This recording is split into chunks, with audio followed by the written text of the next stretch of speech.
Look at this. Y'all see this? Look at that. Y'all see this?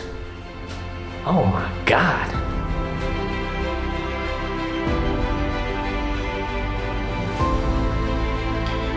In last week's episode, we toured one of China's oldest imperial tombs and wandered around the famous gate once built for the only female emperor, in a city not well known but full of history.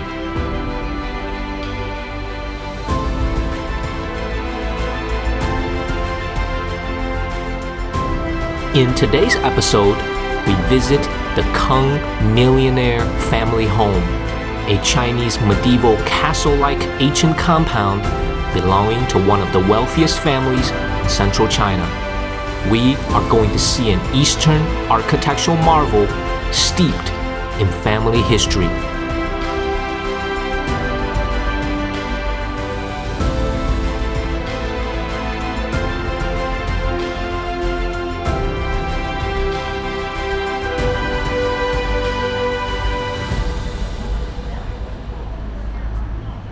Good morning, y'all. Look at where we are. We are still in Henan province. We're standing in front of a national 4A tourist attraction. This place is called the Kung Family Millionaire Compound. That's right, you heard it right. The Kung Family Millionaire Compound. We're going to explain exactly what this means. Okay, the Chinese name is called 康百万庄园. Kung is the last name of a family of wealthy people who lived here for over 400 years. We're going to see how they lived in the Ming and Qing dynasty. This is their family compound where 20 plus generations lived here, did business here. We're going to see what they look like. You know how we go to Europe and we do like these tours of castles? Right? You want to go to like a European castle, a Romanian castle, you know, a German castle. This is like the Chinese equivalent of that. This is the Chinese equivalent of that because there are no castles in China as far as I'm concerned. The architectural style is different, but here is what we call a 古宅, means a old family compound. Okay? Now, let's see. Here's the English part. Y'all see this? This is a lot of words. I'm gonna zoom in a little bit so y'all can see it a little bit easier, but pause the screen if you want to read it in totality, okay? But here are some key things.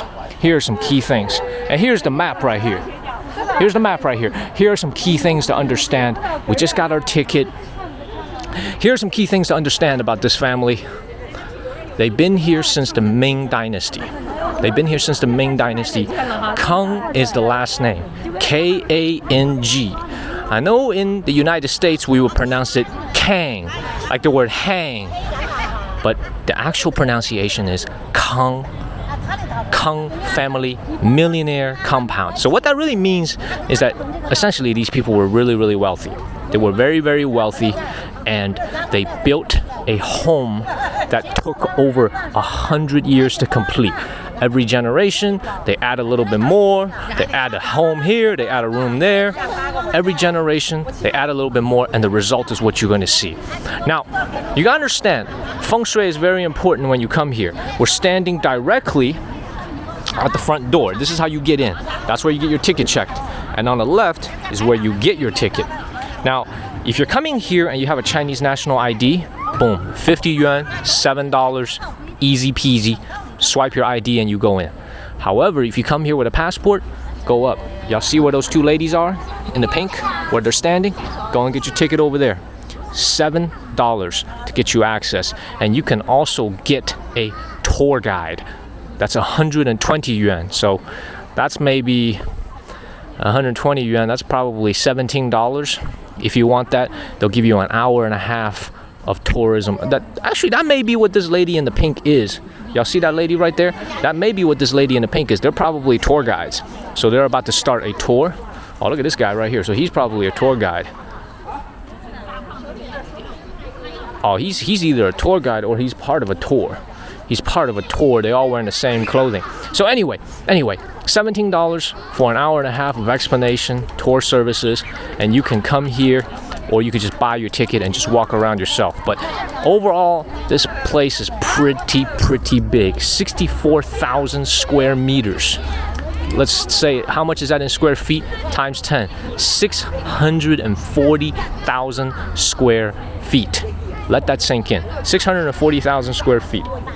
So very large. In case you think about a normal American home, let's say 3,000 square feet. 3,000 square feet, 200 of those. All right, is my math right? Times 10, 30,000, times 100, 300. Yes, 200 of those homes added together will equate to one compound. So you have to understand here, this is what's unique. Not everybody understands this concept. Not one family lived here. I'm talking about the entire family. I'm talking about over 100 people lived here at their peak. Let's say, let's go down through a list. What do I mean by over 100 people? Number one, you got the people who have this last name Kang, right? You got the cousins, you got the brothers, you got the sisters, you got the uncles. They all live here. They all have their own room. They all have their own little area. And then you got the people who's waiting on them, who's serving on them, the chefs, the cleaners, the cooks, right? I said that already. The chefs, the cleaners, the people who are tending to the kids, the teachers, all of that. Over 100 people living here, probably over 200 people. We're going to get to know a little bit more by walking in, and we're going to explore this ourselves. But if you take a look around, everything, you see this, y'all see this, we're actually directly facing a street. That's a street right there. And even further into the distance is the Loire River. So from a feng shui, so those of you who understand feng shui, so basically trying to position things a certain way to bring you good luck, from a feng shui perspective, this is as good as it gets. This is as good as it gets. Why is that? Because the front entrance of this building, of their entire family compound, which is going to be surrounded by walls, because they're rich. They don't want people just wandering in there and taking their things. So this is an entirely walled off compound. They're facing water. They're facing the river. And to the back of them, you have like a little hill, right? So that's very auspicious. Facing the river, back to the mountain. That's usually the most auspicious setting that you can have for a home. So overall, we're gonna walk in and we're gonna keep exploring. I've already gotten my ticket, 50 yuan, $7. We're gonna go and walk in, scan my health code, green health code, walk in, and we're not actually going to do a tour guide today. We're not gonna get one of those. We're gonna walk around ourselves and we're going to explore. Based on my understanding of that map that we were just at, this is going to be a place that has where they lived. So all the different people under the Kang family, where they lived, where they stored their money. Like it wasn't paper money back then. It was all gold and silver. So where they stored their money, where their servants lived, and they also had a port. So remember, we're facing the Loire River. Right in front of us, they had a port over there, their own personal port. If you really think about it, that's not a concept we're unaccustomed to or unfamiliar with, right? I mean, if you're living on the lakeside, back home in the States somewhere, you can have a home that's facing the lake, and then you can have a little personal dock right at the back of your home, and then you could park your boat there. Same thing, no different. They were merchants. This family came into money by being merchants, by being traders. So they're going to have to rely on that water that's right in front of them to do merchants, do trading, do personal transportation. They have their own port. That probably has since been converted. But on the map, it clearly showed there is a port ahead of us. So we may or may not see that, but we're gonna walk in now, and then we're gonna start walking around, and I'm gonna show you what these different homes look like. Now, I've been to a couple of these old former residences of wealthy people, of famous. This is one of the most famous. This is known as one of the 3 most famous ancient homes in all of China. This right here in Henan province. To be honest, I never heard of it before I came to Henan, but I educated myself, and now I have heard of it. So what's going to happen is that we're going to walk around, and usually at these places they do a very good job of preserving how the original residence looked. So what does that mean? Like the bed that they slept on, the furniture that they used. And you got to understand, this is where the wealthy lived, right? Y'all heard of the concept of safe room? You understand the concept of safe room? They had that. So they probably have caves here that are dug into the hill to protect some important things. They probably have a basement, underground tunnel. So we're going to explore and see. We're going to try to see all those things. So super excited. We're going to scan our ticket. You see that guy right there? That's where we're going to scan our ticket. And I'm going to walk in and we're going to explore. It's a beautiful day here. The city that we're in, I don't want to butcher the name, but I believe it's called Gongyi. It's a city that's right in between Luoyang and Zhenzhou. It took us about an hour and a half to get here from Luoyang City. We were on the highway about an hour, 10 minutes, an hour and 20, depending on if you run into traffic. So we're gonna go in and explore. Super excited. There also doesn't seem to be that many people, y'all.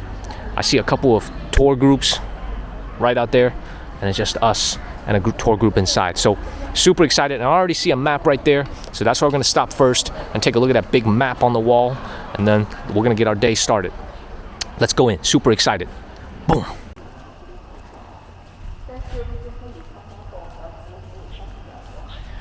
We're now standing in front of the map that's right here greeting you when you come here through the main door and get your ticket checked. So I wanted to use this map to give you guys an understanding of how exactly this place functioned, because this is just not an ordinary family. This is not an ordinary family that lived here. This is the Kang family, and I just listened to a tour guide from the previous group over there. 13 generations of them spread over 400 years, lived throughout everything that you see in front of you. And I'm going to explain what these areas mean in very detailed, okay? So stay patient with me. I'm going to try to explain most things that are important. But basically what you have to understand is that everything that you see here is a closed off environment. So what does that mean? Like, they built a self-sustaining entire compound. And that's the right way to use this word, compound. What do I mean by that? We're standing here. We're standing right here. And we're going to go straight into this area right here. Okay? That area right there, that's these buildings right here. So that will host different guests, okay? Maybe some servants live there, all these different things. But that's that building right there that we see, that was to the left. And this is so sophisticated because you can see here, this is where they planted their own vegetables. This is called a 菜园. They grew their own vegetables here. They grew their own vegetables, and they also had their own garden. They had their own garden. So if they wanted to look at some flowers, boom, they don't even need to go outside. And they have another garden right here. You see those two words? 花园, that's being repeated in these two places, right? 花园 gets repeated. Those are just flower stations. Those are entire plots of land devoted to having just flowers. Now, you can see right there. You see that right there? That's a stage. That's called 戏台. That's a stage. That's where the Kang family, all their family members would entertain themselves. They would perhaps invite a local entertainer, a singer, a folk song performer, let's say a joke teller. Seriously, they would have someone here to tell jokes, and they would stand up there, or they would do traditional Chinese opera, and they would perform up here. And then on the right over there is where they kept their carriages, basically the modern version of a garage. So if you're wealthy today, maybe that's where you keep your Bentleys, that's where you keep your Ferraris.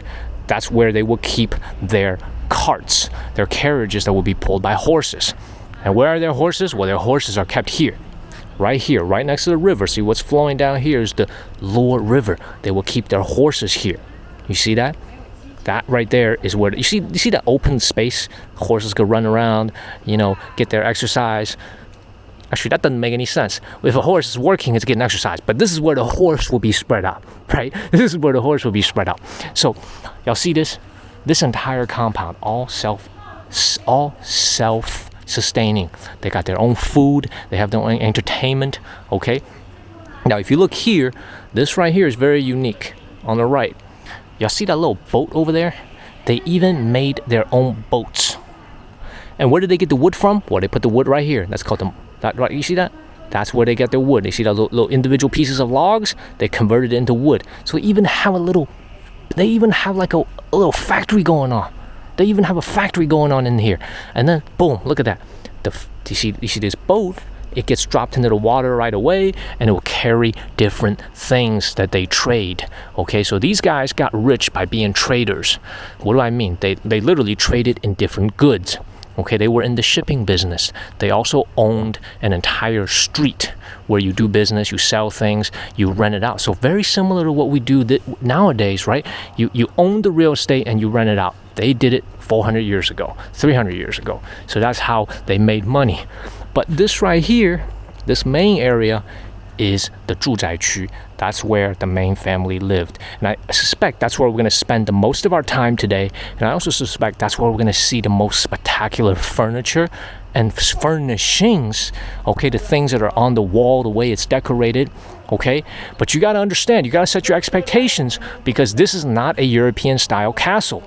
Right? This is an entire spread out compound, and you can see things aren't exactly that tall, right? The tallest thing that I see here is the outer wall in the back.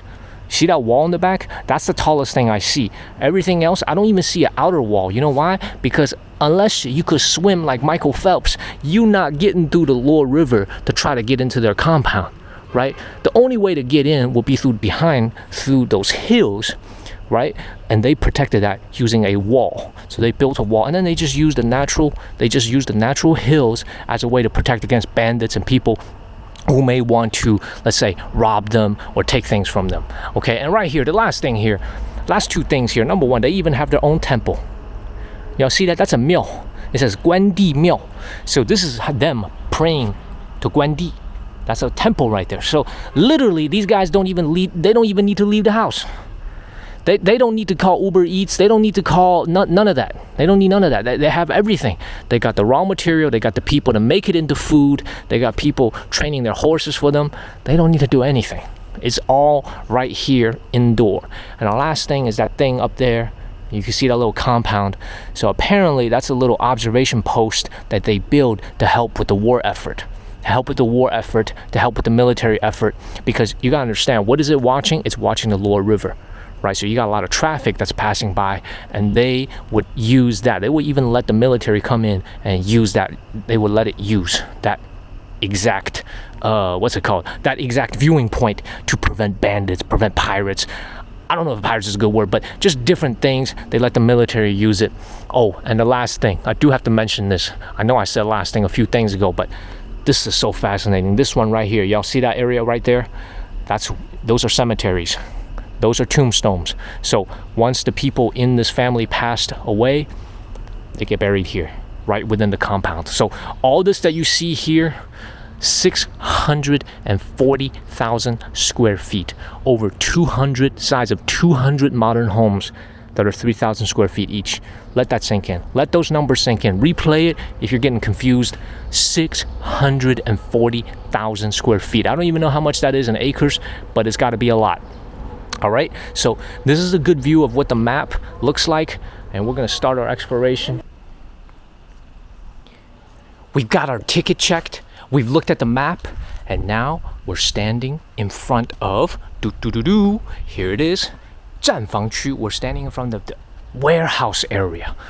So I'm not gonna lie, I went in there and I listened to the tour guide for about 25 minutes to just understand what is going on here. So we're going to see a lot inside. Here you see an English sign.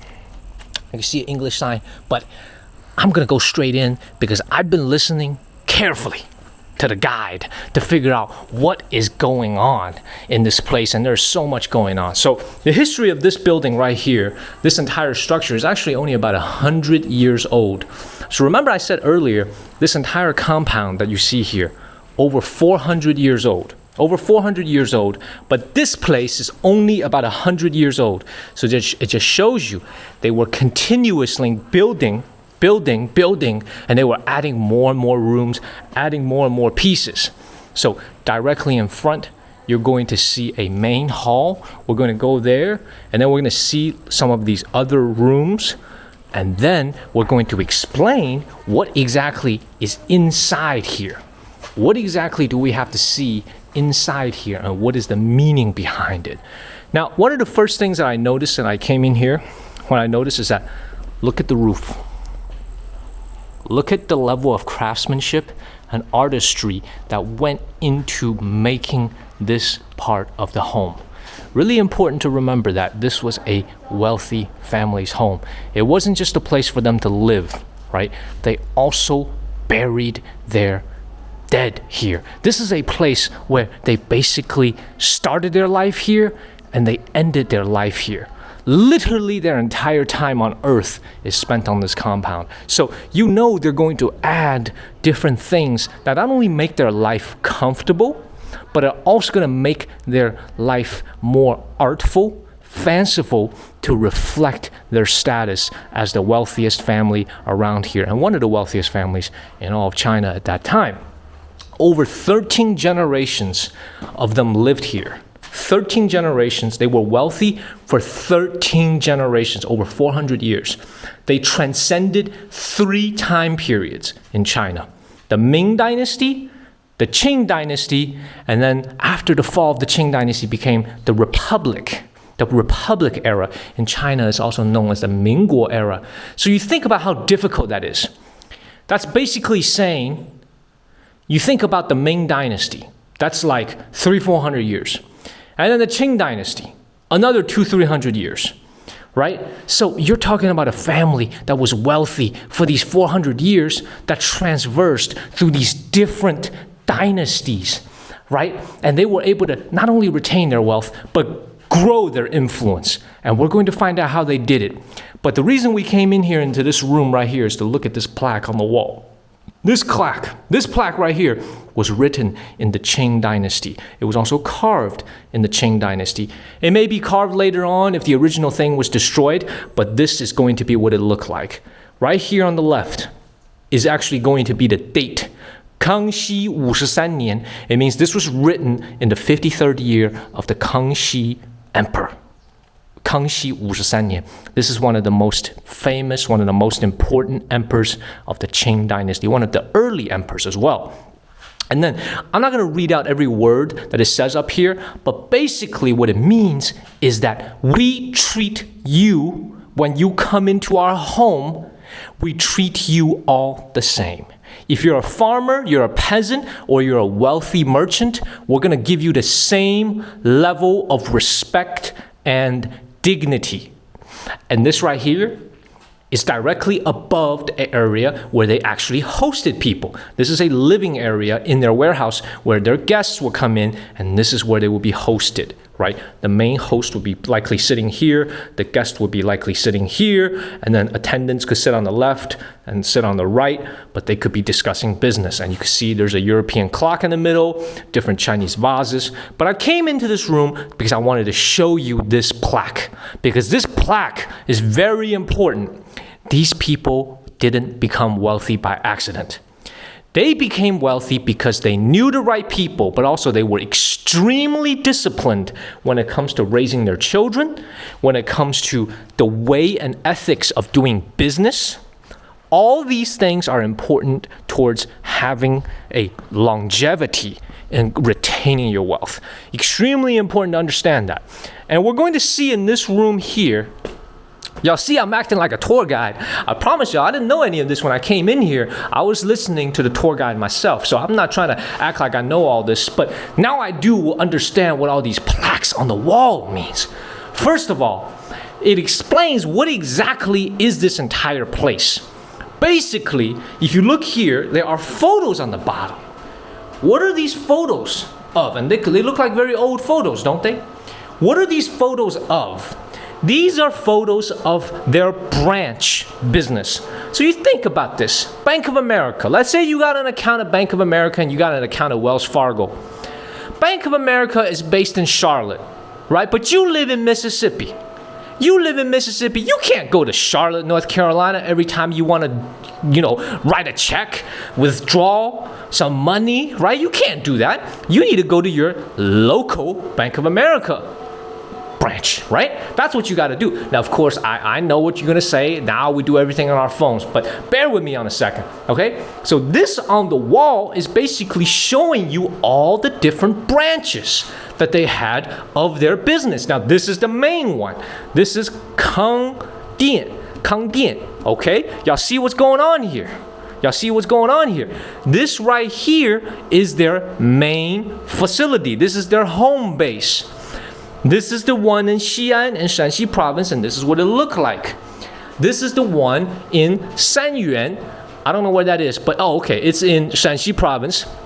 It's in Sanyuan. And then they got more and more over here that just shows you, and this one is in Kaifeng, so that's also in Henan province, and that's what it looked like, another old photo. So this just shows you all these different things, right? Y'all see this? All these different things that they controlled, all these different facilities and places that they controlled in order to run their business empire. Very important to remember that. This is just the main base. This is Charlotte, North Carolina.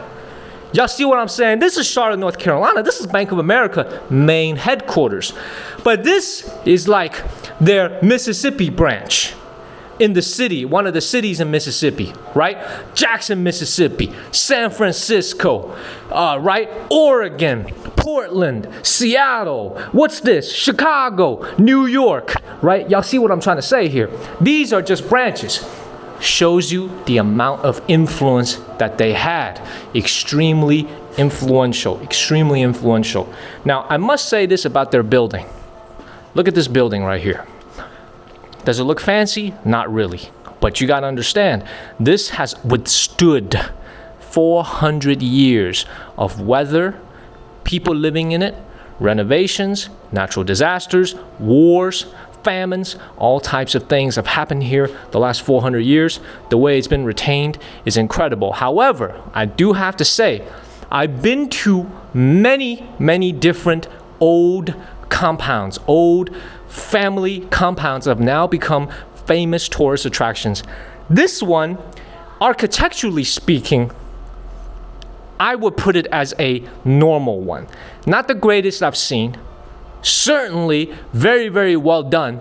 Not the greatest I've seen. The greatest I've seen is in Shanxi province, Qiao family compound, Qiaojia Dayuan. That's by far the greatest one I've ever seen in my life. And we will go there. So stay with me. We will go there. Now, you look here. What they've done here, and they do this in many different ones of these family compounds, they'll convert rooms. Right? This used to be a room that someone was doing business in, someone was living in perhaps, hosting all their guests. And what they do is they turn it into an educational room.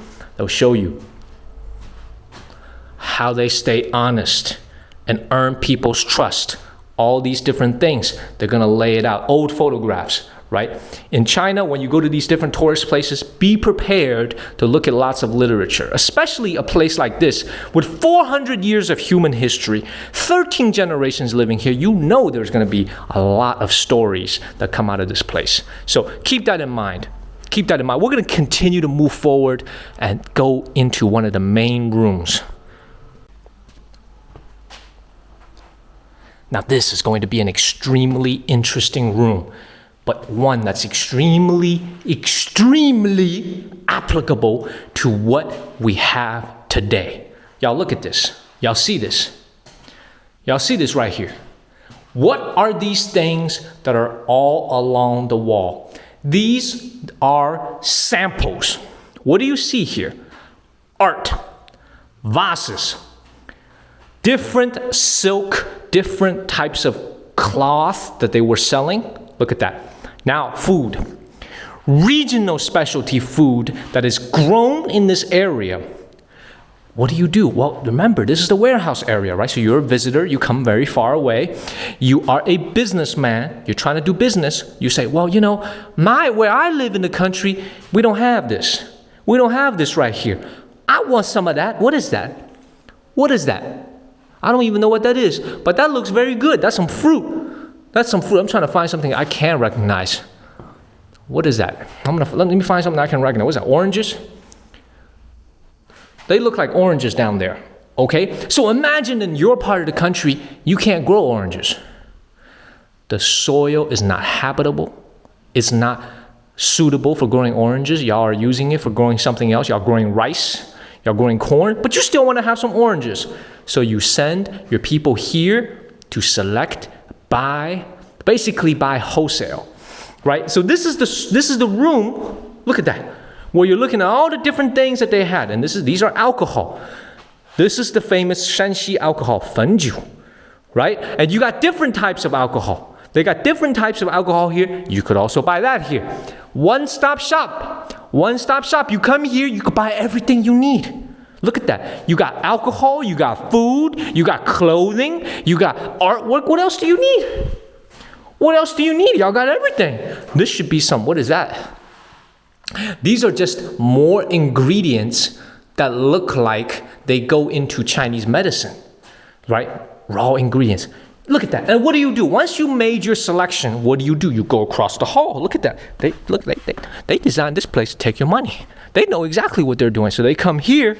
This is where they pay. This is where they pay. So they come here, right? This is where you pay. You were across the hall. You did all that selection over there. Now you come here and you pay.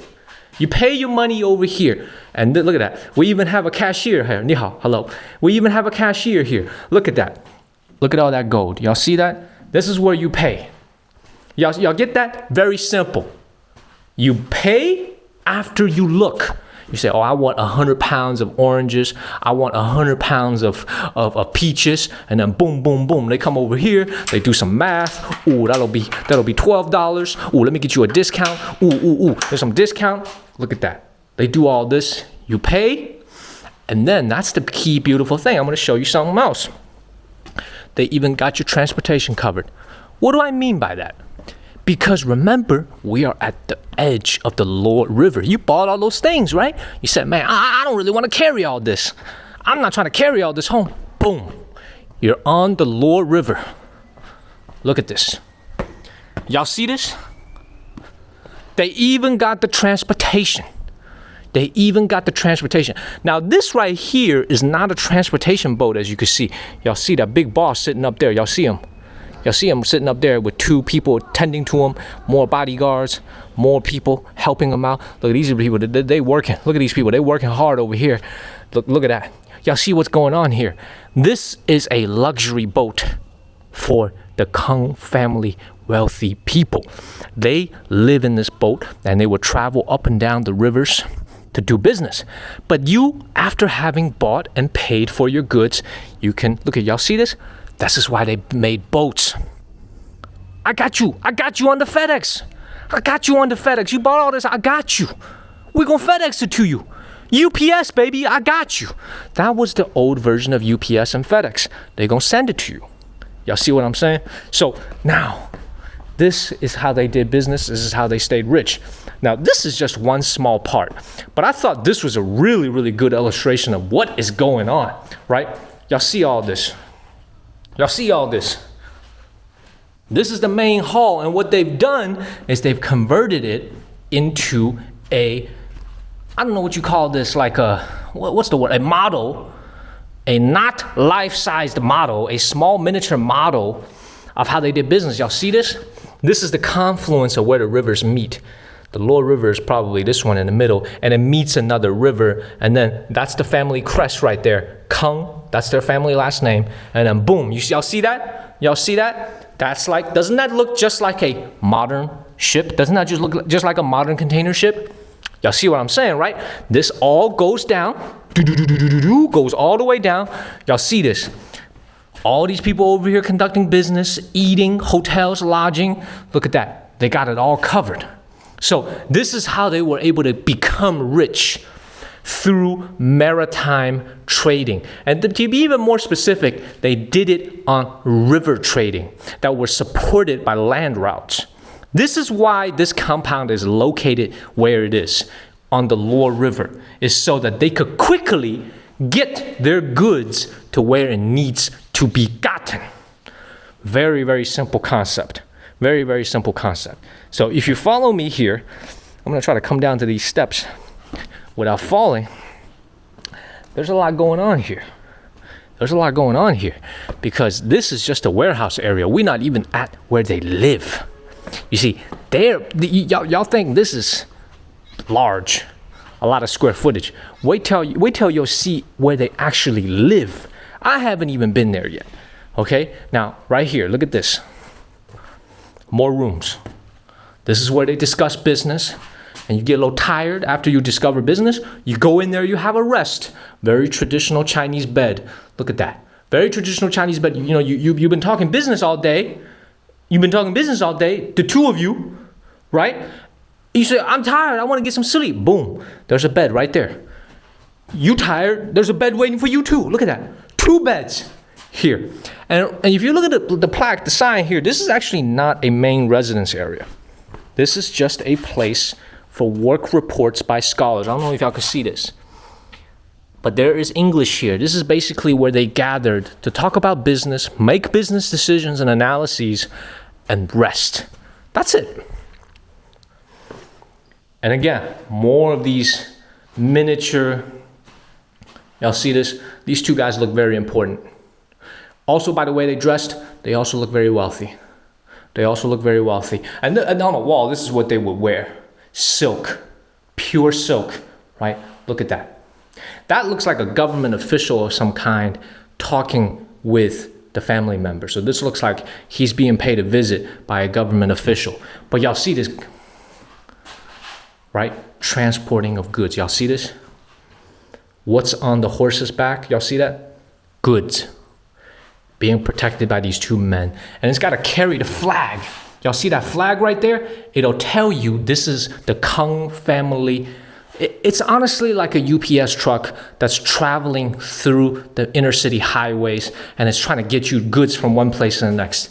This is just the 400, 300, 200 years ago version of it. That's all it is. And y'all see here, more and more things going on. You got things that are being transported. These are likely food, grain, right? This is a place where they did business. Have no doubts about that. You're not coming here to have fun. This is not a place where they host you to have fun. This is a place to do business. And if we move a little bit more forward, can y'all see here? Look at this. There are actually 2 rooms here. This first one here is some type of account room. How do I know that? Because look at that big abacus. That's a Chinese abacus. Y'all see that here a little bit better? That's a Chinese abacus, okay? And what y'all do is, they would sit here, look at that, more abacuses there, and books, accounting books. This is where they kept the books, and this is where they stored their records. And if these guys, they get tired, boom, they got a bed back there, they could rest.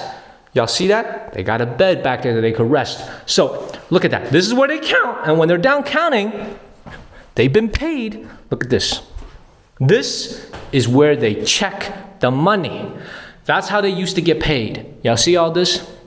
This is how they used to get paid. Silver ingots, gold ingots, different ways of silver. You see that silver piece right there? That's not an ingot. That's just a silver, what is that? A nugget. No, a silver bar, right?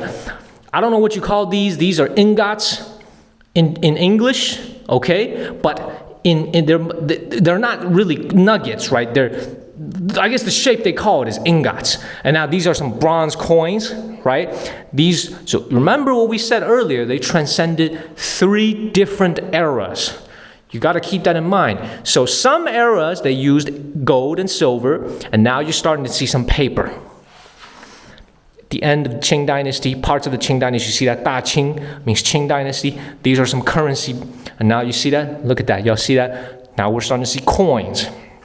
So this also shows you the traditional progression of how money was changing through the 400 years that they were doing business.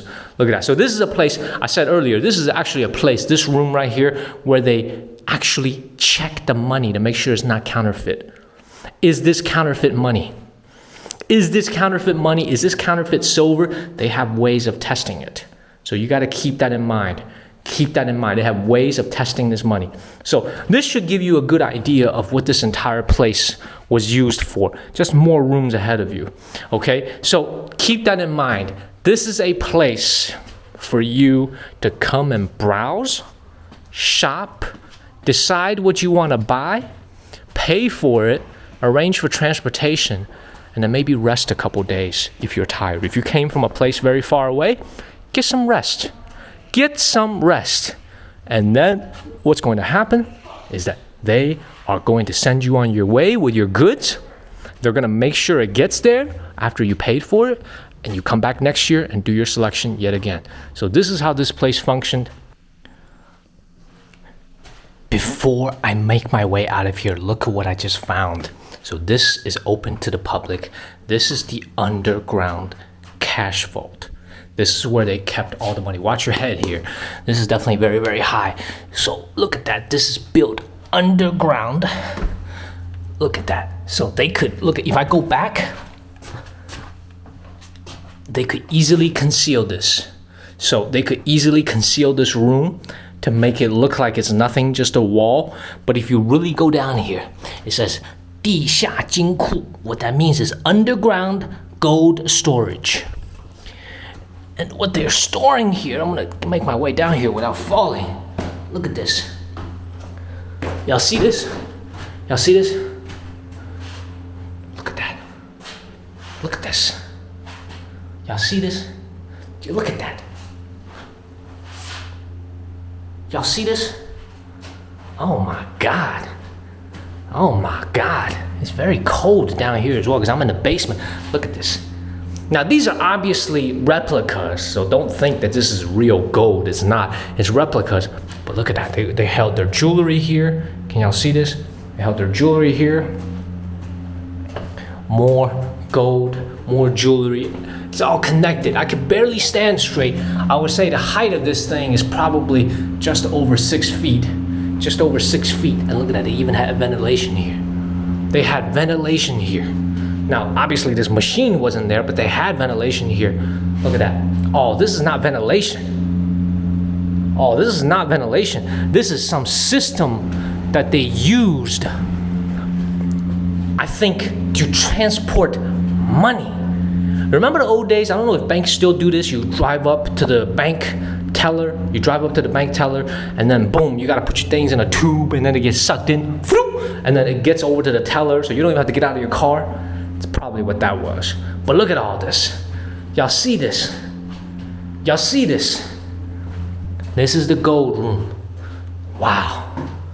Wow, I gotta watch my head when I come out. Ooh, I don't wanna hit my head. Wow. Unbelievable.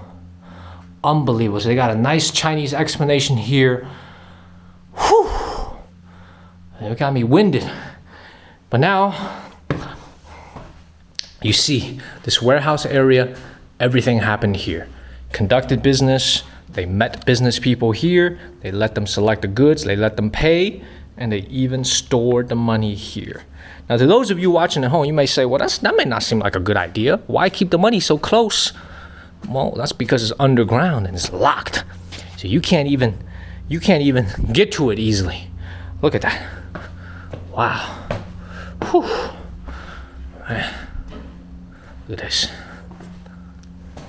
All right, so there's upstairs. There's obviously an upstairs area, but it's completely sealed off. So I can't go upstairs at all, okay? But these are just some of the famous Kang family members. These are some of they see all their last name has the first letter Kang, all of them. So these are some of the famous Kang family members. And this is 1936. So you see what's going on here? It's actually going in chronological order. Beginning,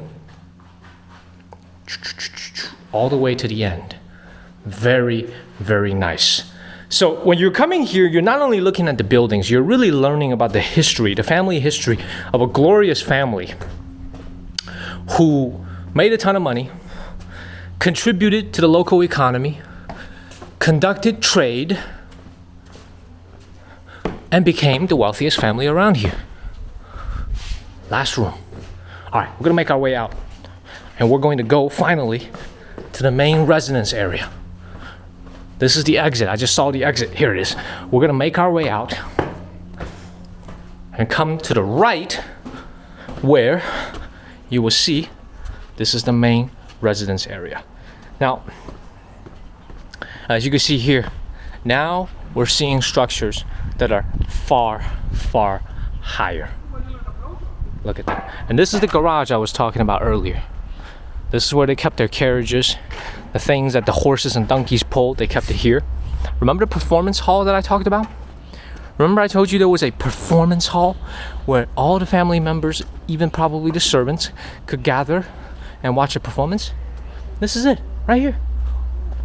Look at that. Look at how tall this is. This is easily, if I had to guess, 30 feet tall. And what is it facing? This large area where all the family members can gather and watch a show. How about that? Unbelievable. Now I need to find the entrance. I gotta find the entrance of this main living area. Oh, that's it. Look at that. Before I even go in, just appreciate this. I'm standing on flat surface here, and look at this slope. Can y'all see this slope that you have to walk into to get to their home? Unbelievable. Unbelievable. But before we walk in, I saw another area here. That's the workshop area. We're gonna make a brief visit here. The workshop area, they've converted it into a baby care room. So if you come here with a baby, you could use that. See that? Men can't go in. Men, stop. Look at that. A store here. Look at that. More stores. So they've just converted this area into stores. Beautiful. All right, we're gonna keep it brief, keep it moving. We're gonna go to the main residence area. We're gonna go ascend up the slope. We've made our way up to the entrance of the main housing area.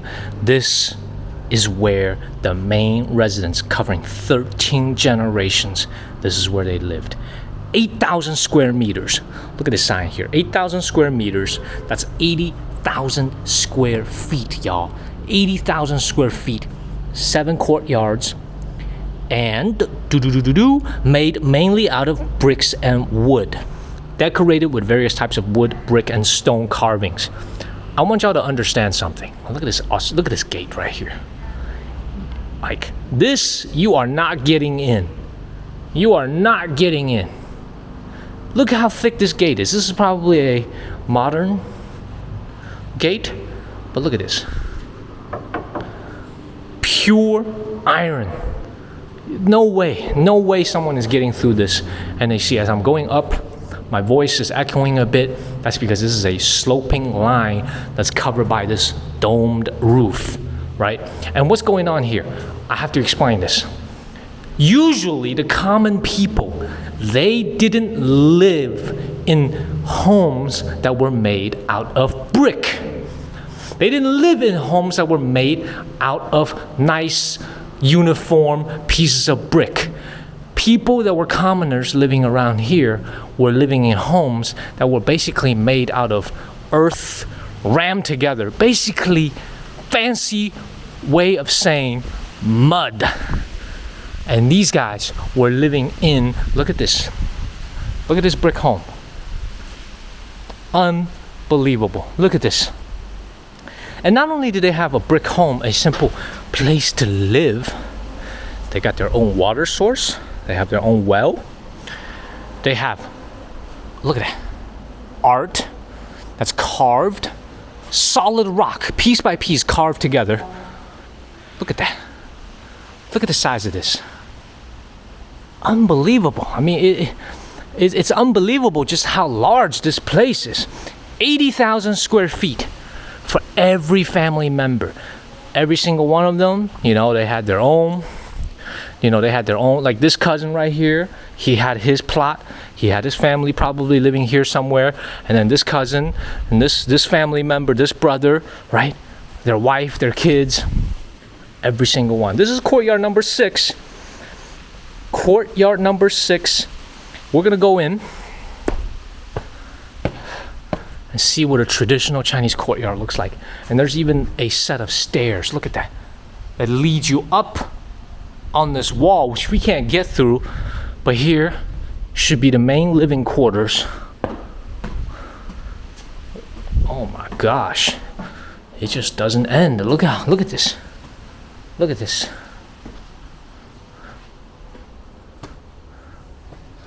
Look at what is going on in here. So this looks to be a weapons room. They got a lot of weapons in the back. So it's a storage room.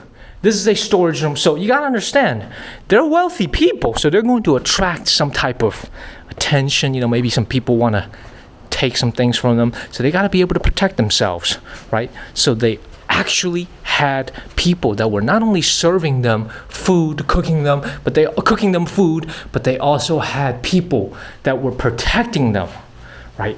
Paid mercenaries, bodyguards, right? Think about that. How is that different from how the wealthy live today, right? What's going on here? What's going on here? All right. Be good. That's basically what that sign says. Be good. Don't do bad things. Be good. Anyway, let's keep going. Now this right here, the ceiling, I gotta tell you, is not very high. Probably 7.5 feet tall. Not very high ceilings, but you got a combination of a couch, a bed, I think, and then you got a closet over here. Look at this closet. You know, you could probably open this closet. No, you can't open this closet. So you got a closet, and here's the cool thing. I've seen this at some Chinese, I'm sorry, you can't even see this. It's too dark, but here's a closet on the side next to a sofa bed type of thing. Now, here's something really cool that I've seen at some of these Chinese locations is that this closet could actually be open. So you could actually open the door here. You could open the door here, and then they got a secret trap door sometimes in the back that leads into a tunnel that goes down. I can't open this, so I can't show you if that's actually true, but this right here sometimes could be used as a way to disguise a trap door. I've seen that before. So again, there's probably a second floor. No, there's definitely a second floor. So this ceiling here is the floorboard, or maybe there's one more layer of the second floor. So again, it looks very simple, it looks very basic, but this is solid brick. They made this out. Oh, here it is. Here's an opening here that you can see. Look at that. Y'all see this? That's the ceiling. That's the ceiling. So that's a storage area up there, or maybe another sitting area, but here you go. Here you go, look at that. So now, additional rooms. Additional rooms. Remember, this is one courtyard. All these rooms belong into one courtyard. Y'all see this? Look at that. Now this is more like it. Now this looks like a main bedroom, main chamber type of thing. Now this is more like it. Y'all see this screen right here? Y'all see this screen right here? Privacy. Privacy, baby. When you're rich, you got to have some privacy. Can't be letting them seeing what you're doing in the bedroom without some screens, right? Look at all this. Look at all this. This is a place where you host your guests, your visitors, and your bed, and boom, even a place to eat. You don't even need to leave this courtyard. Look at that. Absolutely beautiful. And look at that. You got a little desk here. You can look out the window and look at the view of this wall right here. Look at that.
So look at all these different machines here, y'all.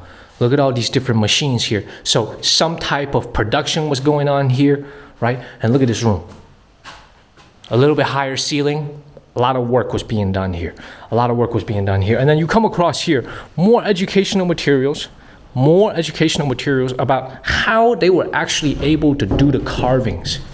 You remember when we saw earlier, I was pointing at the two foundations that were holding the building in place, the pillar in place. Doesn't that look just like these in front of me, right? That's finely carved stone.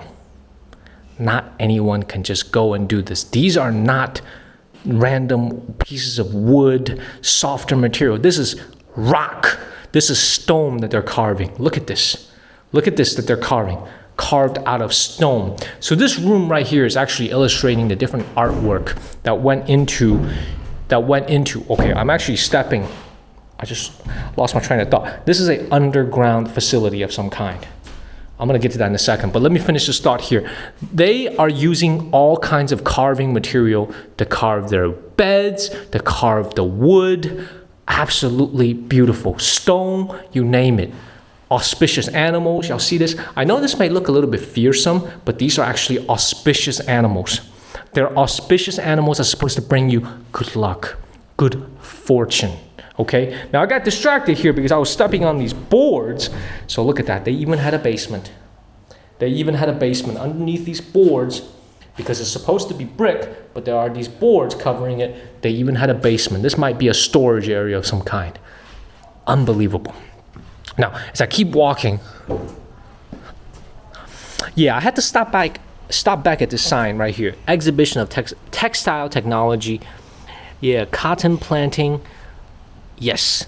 So again, this facility here, a textile production facility. I'm going to keep walking. I hear a tour coming. I'm going to keep walking and show you more rooms.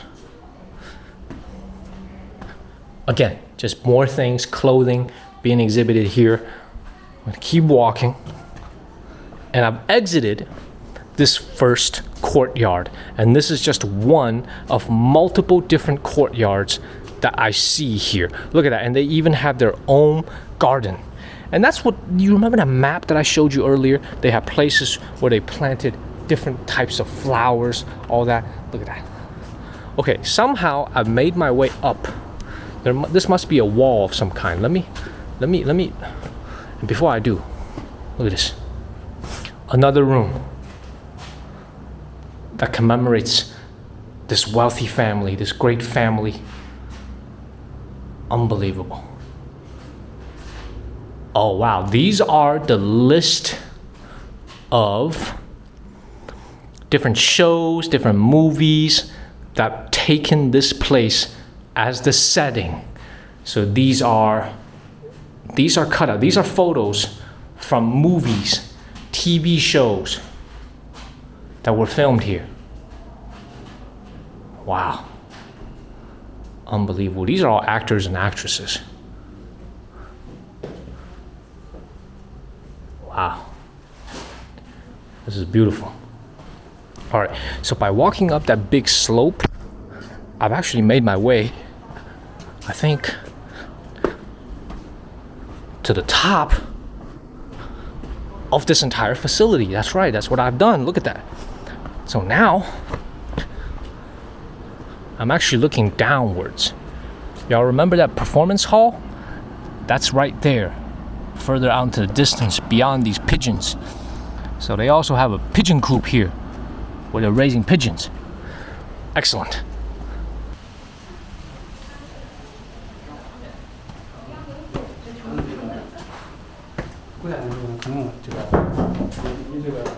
All right, I'm entering court number 4 and 5.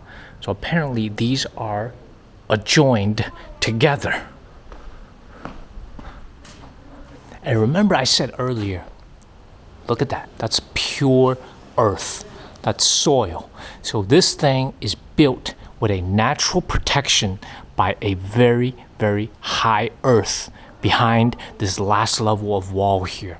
Very, very smart. Natural protection. This is a very important room here. I knew about this before I came here, but apparently Empress Dowager Cixi in 1901 when they were passing here, right where we're standing, they were hosted by the Kang family. So I do have to talk a little bit about the history here, okay, because this is very important. So on the left here, I see this. There's a photo right here. This is likely taken here as well. In the middle, that's the Dowager Cixi. In Chinese, we call her Cixi Taihou. And those are all of her servants, her attendants. It's really important to understand something. When China was invaded by foreign powers in the late 19th century, early 20th century, the Dowager Empress Cixi, she was actually forced to abandon the city of Beijing. So she left with her entire delegation of people, and they went to the city of Xi'an. And after a truce was negotiated, they went back to Beijing. And on the way back, they passed through this part of where we're standing. They passed by this town, this city, and the Kang family royally welcomed the Dowager Cixi. Look at that. So this will be the seat that they prepared for her, or it could be the seat that her attendants just carried with them as she was passing through. They put on a big feast for her. You understand, she's been on the run, she's been tired, all those things going on, and she passes through here, right? She's going back to Beijing, they're going back to the city, right? So they want to make sure she was well taken care of, she was eating good, sleeping good, making sure she had a very comfortable place to rest. And they also, this Kang family, donated money. They donated money to the imperial treasury so that they could build some facilities, they could continue to maintain their way of life. So however you may feel about the royals and their way of life, this is a historical event. This actually happened. They came here, and the Empress Dowager Cixi sat here in this room somewhere. I mean, this may not be the actual chair she sat on, but this will give you an idea. You see the color here? You see the yellow color? That's reserved in the Qing dynasty for the imperial family, more specifically for the emperor. But because the Dowager Cixi, she was the one who was really controlling the country at the time, she's going to be standing under a screen like this in this color. It should be usually the emperor that's in that position, but in this case, it's her. Okay, we're going to keep making our way. This is courtyard number 4 and 5 together. And this is the part where you may say to yourself, Monkey, this is come on, this is the same thing. I'm seeing just big fancy buildings. Like, what's so amazing about this? Well, I hope you understand that the first thing that's really amazing about this is just how large it is. But you have to understand, these things may not look very amazing. They may not look very fancy by today's standards. You can say, well, I live in so-and-so city, I live in so-and-so town, my buildings look much better than this. Heck, I'm living better than these people. You'll be right. You'll be right. However, you got to understand, this is 200, 300, 400 years ago. It's all relative, right?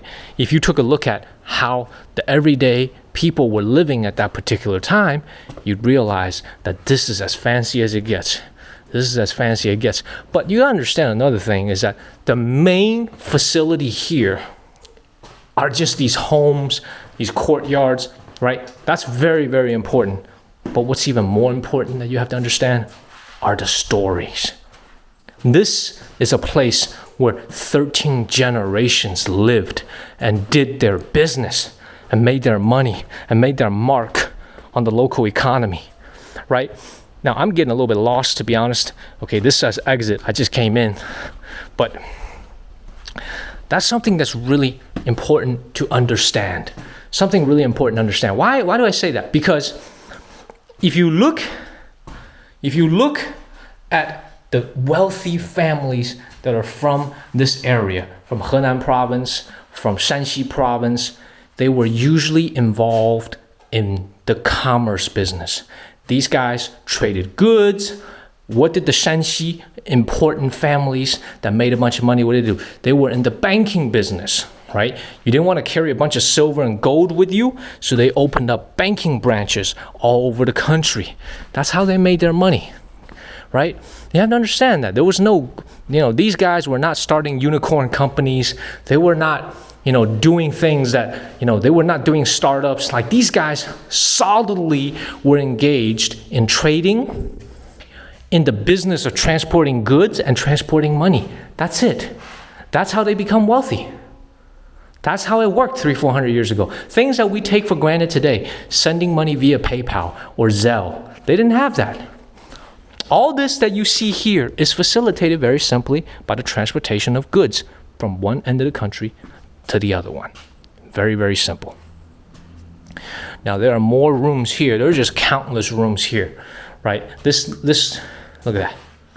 Look at that. This is talking about how to focus on taking care of diseases, making sure we can heal diseases. They got ingredients back there, but also, look at these. 子女的教育. How you educate your kids so that you raise them up to be a certain way that they can uphold the family tradition. Now I understand where your question is now. Where is this family today? Where are they? Well, that's a great question. I don't want to get too much into political things. That's not what this channel is about. We're all about positive energy and good vibes. But I will tell you, they no longer own this building, as you can obviously see. I don't know if they have stock in this building and this facility. I don't know. But what I do know is this place is now a nationally protected place. It's a nationally protected site that visitors can pay 50 yuan, $7 for a ticket and see. Okay? But where's the family? I don't know. Their descendants, based on what I heard earlier today, have migrated to different parts of the country, but they no longer own this home. So that's why no one is living here. You see those beds back there? Traditional Chinese beds. But it's very important to understand that they no longer live here, okay? And this is a public facility for people to enjoy and see the tradition, the glory of a wealthy Henan merchant family. Keep that in mind. Now, it seems like I'm coming close to the end of this part here. I'm going to explore and see if there's more back there, because something I'm really trying to show you guys is one particular bed. I'm trying to show you guys a bed, because apparently there is a extremely valuable bed here that is made out of a piece of wood that is so rare that is no longer allowed to be made into furniture today. Look at this. Look at this room here. Another room, another large room. Look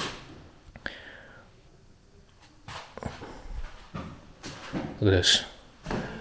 More models, more miniature models that's showing different. This is actually what we're, okay, so this is a model of where we are right now. So this is I don't understand why they have the same model all over the place, but this is where we just were. This is where we are now. And here are some additional homes here. And this is the Lower River. So I'm trying to understand here. Okay, this is just a diagram. Y'all see this as I'm talking? This guy's standing next to me. He sees me talking in English. He's just staring at me. Guy's just staring at me.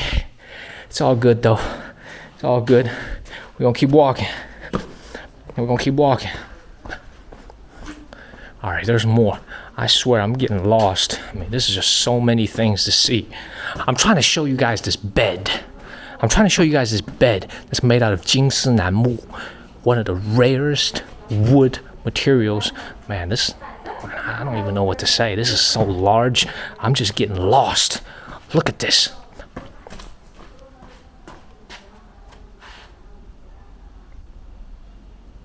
This is a place for unmarried daughters of the family to live, read, practice handwriting, and do embroidery. So this is where the daughters lived. Look at that. I like this touch here, right? They made it pink. Right, look at that. Look at that. Daughters live here, multiple daughters, right? One would be in this bed, one would be in that bed. Look at that. And the ceiling is not too high. Again, less than 8 feet. That's such a nice touch. Such a nice touch. All right, let's keep going. This is the main.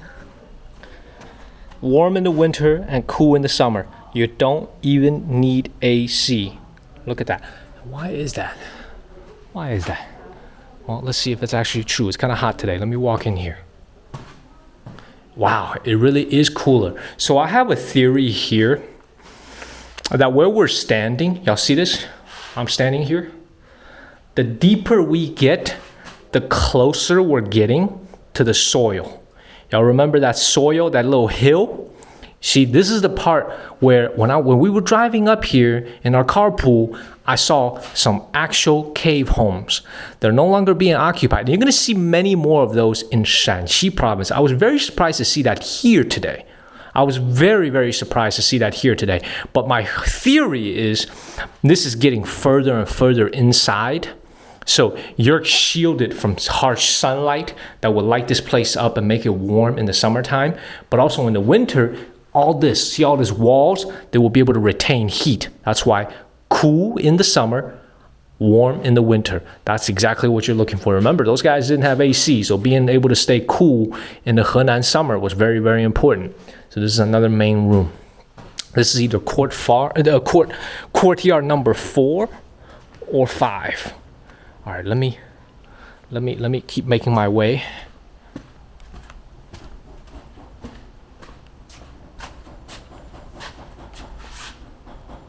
Yeah, this is exactly what I was talking about, right? The cave dwelling at the foot of a hill. That's how they were able to stay cool. Beautiful. Let's walk in. Let's walk in here.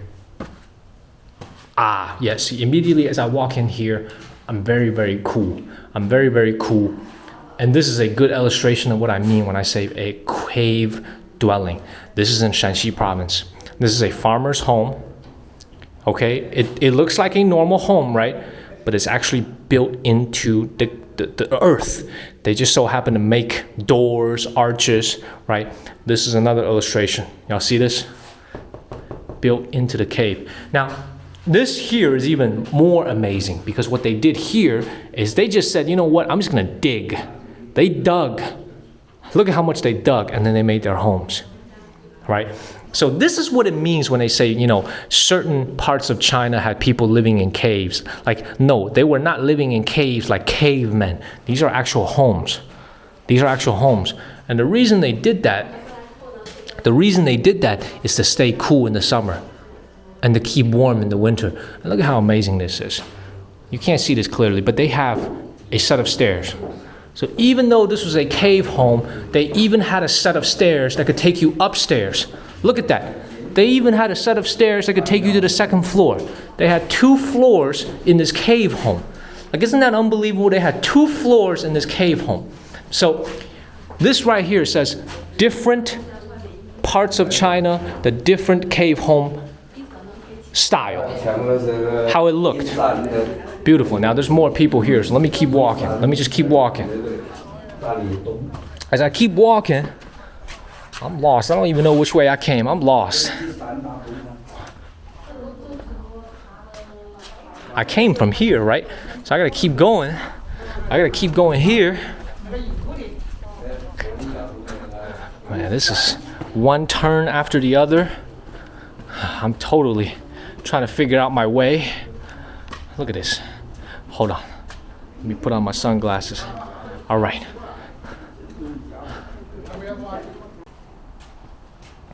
So this is just another hall. This is another main hall here. Let me walk in. Look at this. More beds. Furniture. Look at the carving on that piece of furniture. Unbelievable. It's a living quarter here, living area. They got windows. This is unbelievable. You know, and one of the things I think about as I'm walking around, are we living better today? Or are they living better 300 years ago? Every time I'm in one of these ancient homes, I ask myself that. Like, I know it's all relative, but are we living better today? Or are they living better 300 years ago? I think you could think for that for yourself. I have some of my own thoughts, but I'm not going to answer that.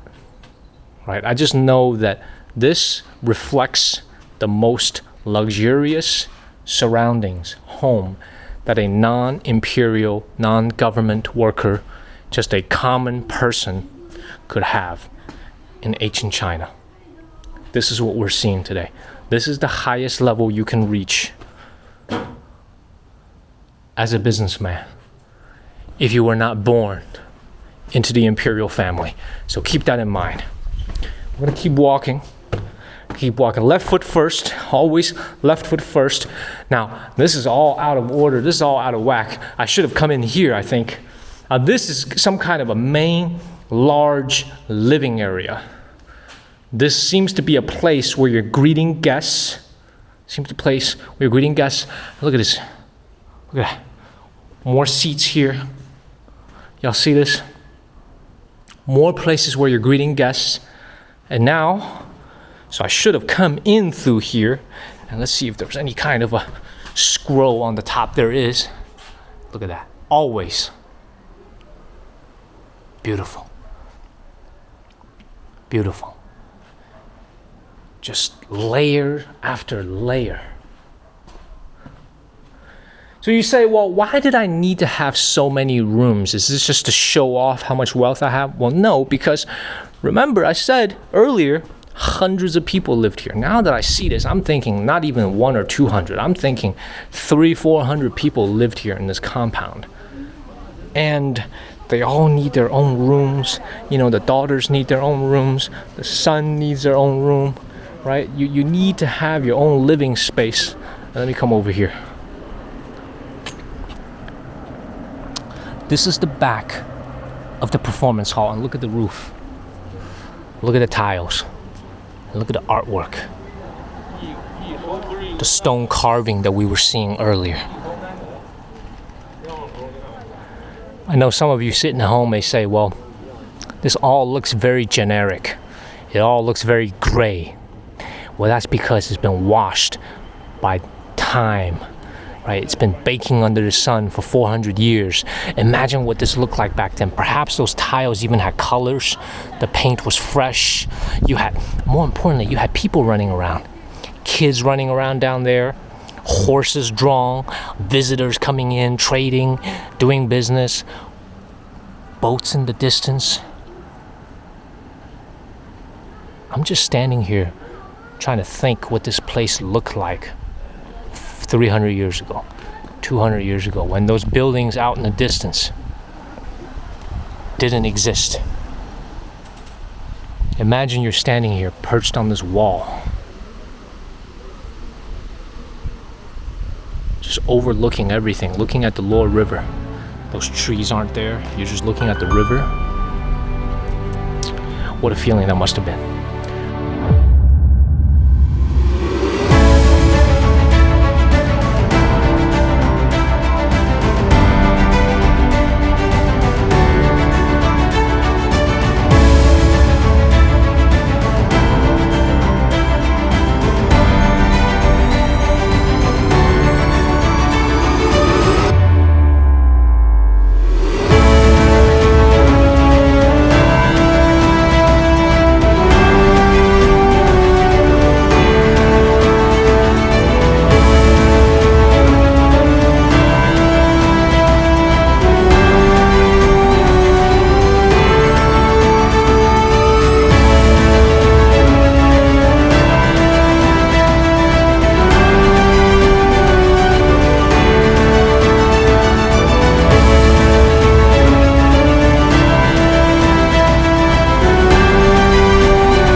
Alright, y'all, I've been wandering around here for the better part of 20 minutes.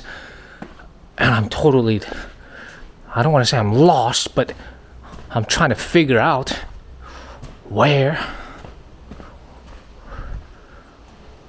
they are keeping,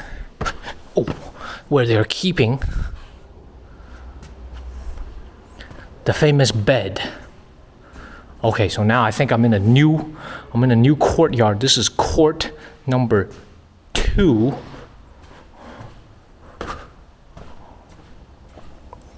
Okay, watch my step. This place is feeling every bit like 80,000 square feet.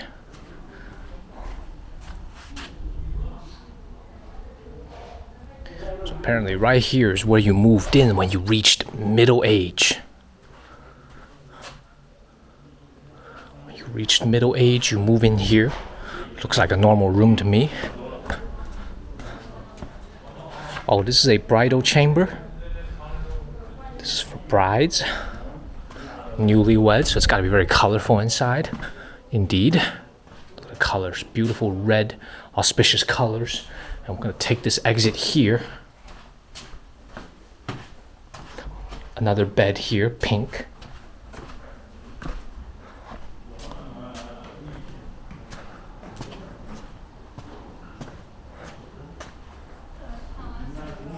So you remember we said there was a residence for the middle-aged? And now here is a residence.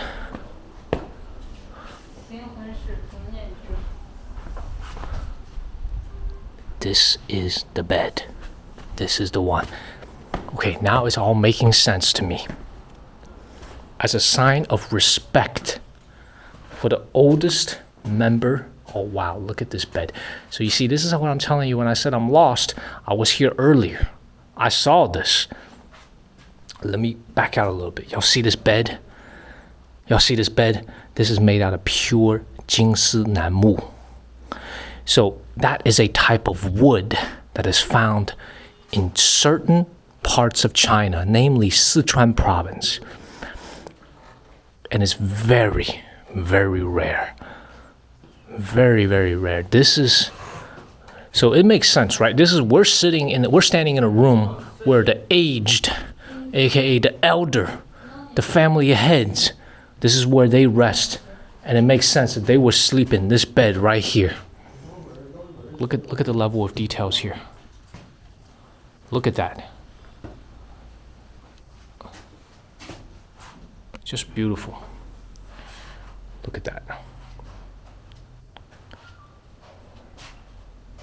So in case you're wondering, you can't even buy furniture like this today. I'm being totally serious. I'm not being facetious or making this up. You can't buy Cixi Nanmu furniture anymore today. That wood is a nationally protected tree. Whatever few there are left is not for cutting down and making furniture. So we can only just see this. We can't have one in our own bedroom. But you see the logic here? You see the logic of how this progressed? Bridal rooms, middle-aged rooms. Now, the most esteemed member of the family is always the elder. The elder of the Chinese family, likely the family head that is running this entire courtyard. He or she, they're sleeping here. In the most, look at this. Look at the level of detail here. Look at that. All hand carved. Remember, there are no machines 300 years ago that's doing this carving. All hand carved into wood. I totally missed it. I was in this room earlier and I just wasn't reading because I was so disoriented from how large this place was. But this is the highlight of what we're looking for today. Unbelievable. And that furniture on the left here, I'm not sure if that's a modern reproduction, but this bed is definitely original. This is one of the highlights that you hear about when you're coming to the Kung millionaire family compound. That's what this is. This bed right here. Unbelievable. Unbelievable. And you see here for the elderly, longevity. Look at that. Longevity, elders, deities that they're worshiping to give the elders additional age, additional life, additional vitality. Amazing. Well, this is just incredible. Let's take one more look at this. Wow. Just wow. All right, y'all, as I'm making my way out of this room, I had to come to this sign again because this is for, see, that's the 4 words. 金丝楠木, the most precious wood in all of China. Took 5 years to make this. That's 5. Wow. 80 different styles of carving that were made into the wood, carved into the wood.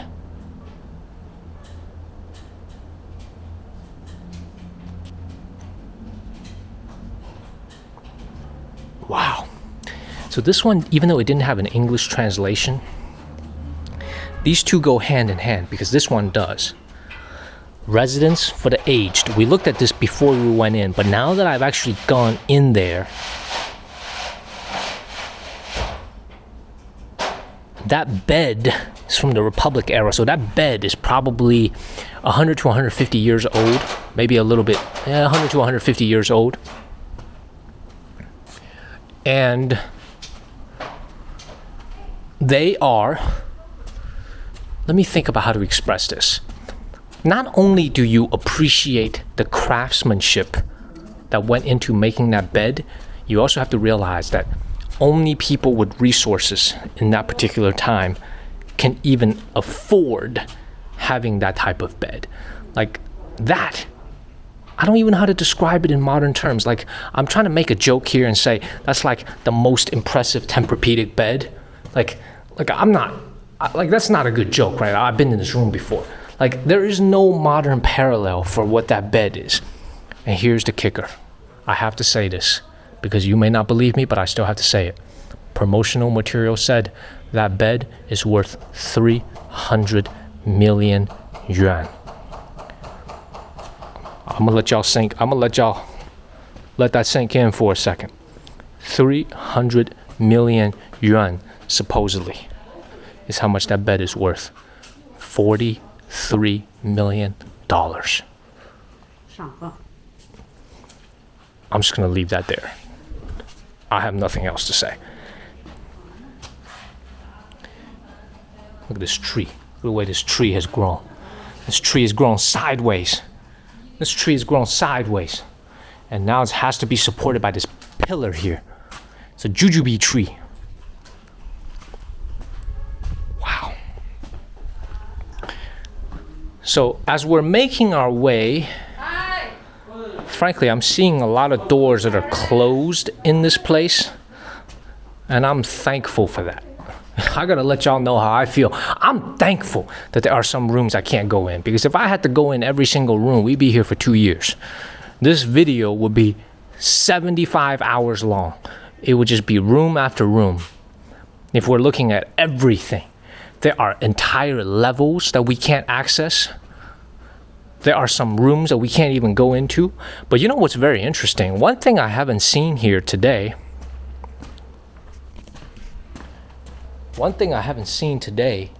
is where are the servants living? Where are the servant quarters? Where's the chef living? Where's the kitchen? Have y'all seen that? I haven't. Where's the kitchen? Where are they cooking? Where are they storing food? Where are the servants living? That's what I'm wondering. I haven't seen that today. That's very interesting.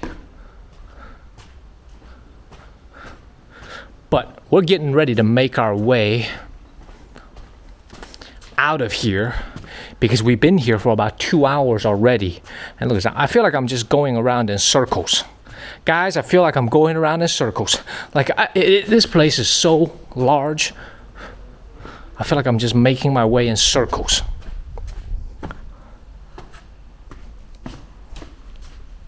Okay, here has a sign, way out. Whew. Oh, closed door. Open door. Oh, this is where we came in, where we saw that big piece of art here. Look at that. Okay.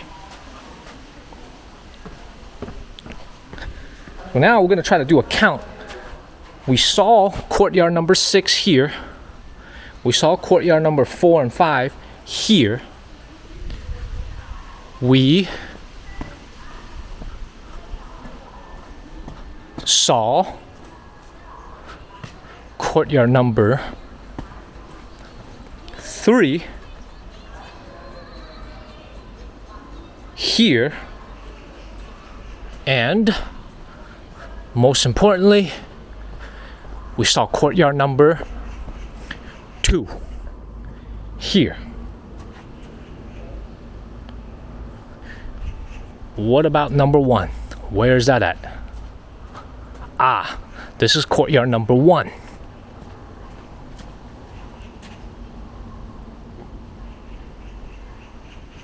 And that's where we just came out of, where we saw the bed. So in this span of time, we've actually covered each one of their main courtyards.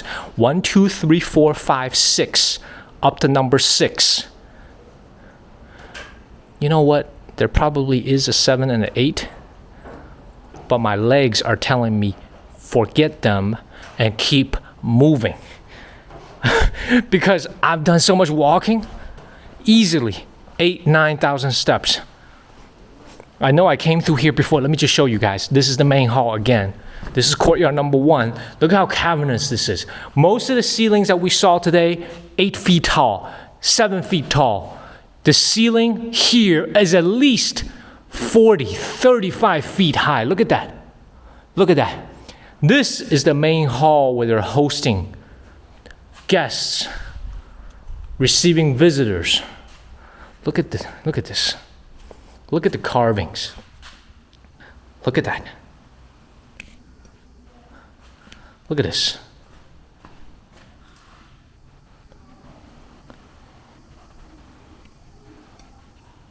Unbelievable. Unbelievable. So, just to summarize, we've seen all the major halls from 1 through 6. Let me keep walking and see if there's anything else that I can find for y'all. Let's keep going.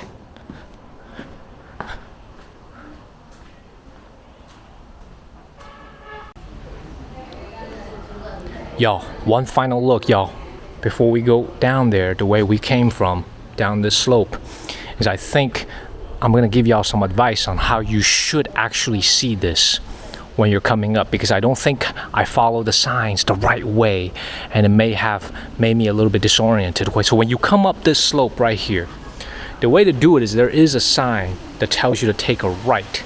I should have started from the first courtyard far down there, the first courtyard, and then go in chronological order. 1, 2, 3, 4, 5, 6, 7. And I also confirmed that there are only 7 courtyards here. There aren't 8. Y'all remember this well that I was pointing at earlier in this video? I went in through here. So I began at number 6, and then I went to 4 and 5. In reality, I should have followed this sign that says forward. Y'all see that sign? Forward. And it started at number 1, and then in chronological order, I would have made my way all the way to the end, and I will be exiting again the way I came from.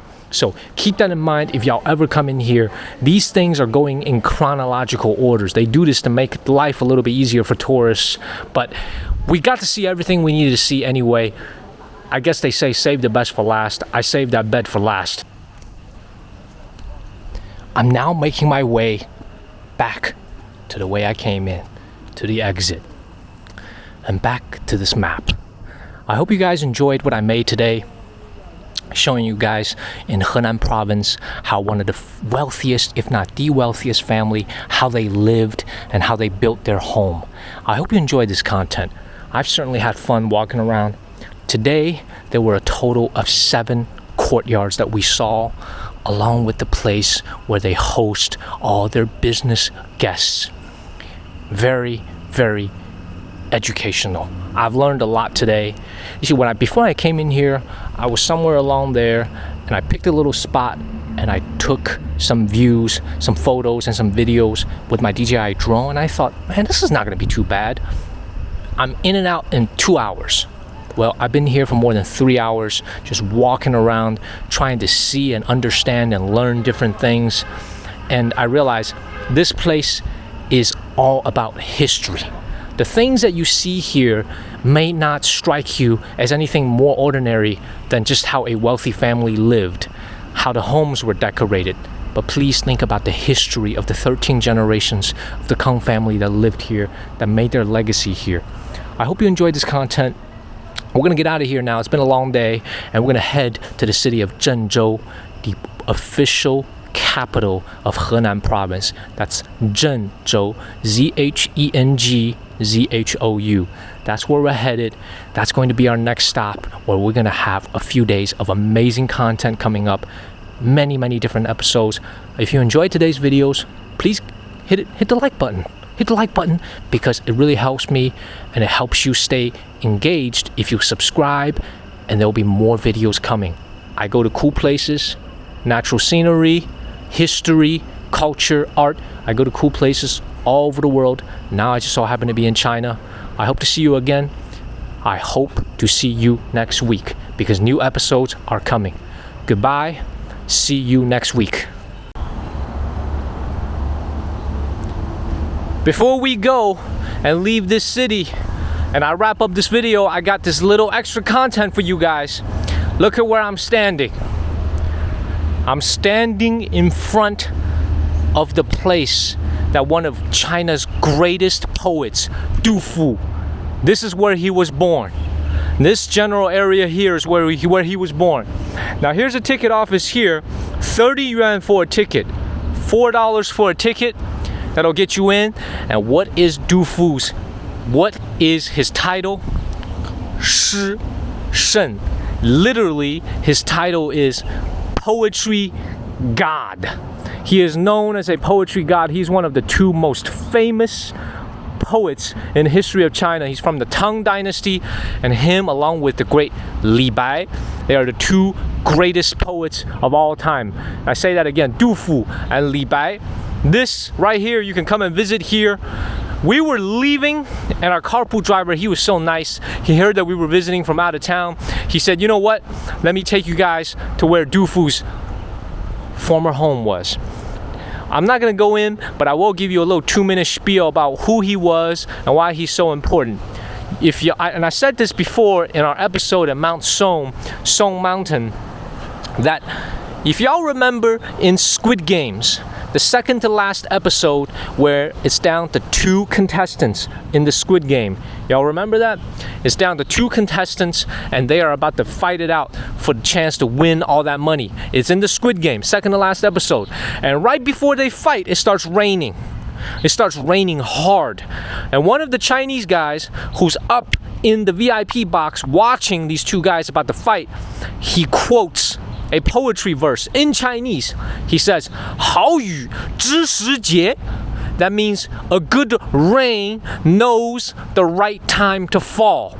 Because these 2 guys are about to start to fight to the death to decide who wins this prize money, and it starts raining, meaning it is raining at the right time. That is a Dufu verse. And the English guy, the American guy next to him says, I don't know what you just said, but it sounds super romantic. And he says, a good rain knows when to fall. Dufu. That is quoting. And remember, this is a Korean Netflix show, and it is quoting the great Chinese poet Dufu from the Tang Dynasty. And I am standing here at his birthplace. He was born in this city, in this town. It's probably not called Gongyi back then, 1300 years ago when he was born, but now it's called Gongyi, the city. It's a small city, 800,000 people, not large by Chinese standards, 800,000 people or so in between Luoyang and Zhengzhou. I'm not going to go in today, but I'm going to tell you what's likely going to be inside, and that'll explain why I'm not going in. Number 1, I got to get back to my carpool driver. Out of respect to him, I don't want to keep him waiting for a long time. Number 2, Dufu is from the Tang Dynasty, so there is absolutely nothing that's going to be in here. There is nothing in here, no buildings in here from the Tang Dynasty. I know this for a fact. This is a fact. Why? Because the only remaining Tang Dynasty wood buildings are all in Shanxi province, and we're like a 4-hour drive from there. So everything that you're going to see inside is all commemorative. It's all to commemorate the great Dufu. So beautiful poems that he wrote, it's going to be on the wall. It's going to be inscribed in calligraphy, and brand new modern houses that they built. So this will give you a good idea of what's inside. different temples that they built, but mostly to commemorate the great poems that he's written. So I'm not gonna go in. I'm gonna respect my driver. He's waiting for me. He told me, come out here, take some photos, and he actually told me, get a ticket and go in and walk around. I don't want to keep him waiting for too long. He's an elderly gentleman. I don't want to keep him waiting for too long. I'm sure he's got things to do. But I just wanted to come here and show you guys in this town, not 10 miles from where we just were, from the Kung millionaire family compound, we've come to the home, the birthplace of the great Chinese poet Dufu. What a day it's been. Now we're really gonna head to Zhengzhou and begin our journey there. I hope you enjoyed this. Now we're really gonna sign off. Take care. See you next week. In next week's episode, we visit what may be the finest museum in all of China, sitting on the very site where the Chinese civilization was born. From its unique exterior to the numerous national treasures inside, we take you on a tour of the great flagship Henan Museum.